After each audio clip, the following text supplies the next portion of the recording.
Tradisyon na sa mga Pilipino na salubungin ng paputok ang bagong taon. Ngunit dito sa lungsod ng Cotabato, may mga ipinagbabawal na paputok upang iwas sa disgrasya. I-detalye mo, Joelyn de la Cruz.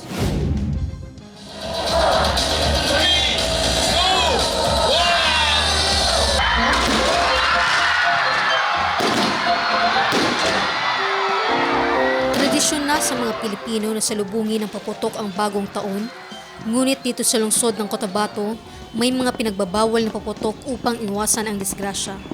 Ayon sa bagong hepe ng Cotabato City na si Police Colonel Jibin Bungkayaw, ipinagbabawal ang mga paputok tulad ng Watusi, Piccolo, Pop-Up, 5-Star Big, Pla-Pla, Lolo Thunder, Giant Bawang, Giant Whistle Bomb, Atomic Bomb, Atomic Triangle, Large Size Judas Belt, Goodbye De Lima, Hello Columbia, Goodbye Napoles, Super Yolanda, Mother Rocket, Witon, Super Lolo, Goodbye Bading, Goodbye Philippines, Bin Laden, Coke in Can, Philbox, Kabasi, Special, King Kong, Tuna, Goodbye Chismosa.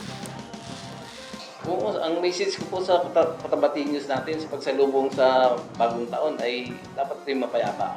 Matiwasay, walang injury, walang anong tawag to, walang sunog, o mga hindi ka nais-nais na pangyayari. Ito yung mangyayari lamang kung hindi tayo magpaputok, hindi tayo mag-indiscriminate firing or yung pyrotechnics na mga excessive masyado at hindi sinusupervise ng mga professional na makakos ng sunog.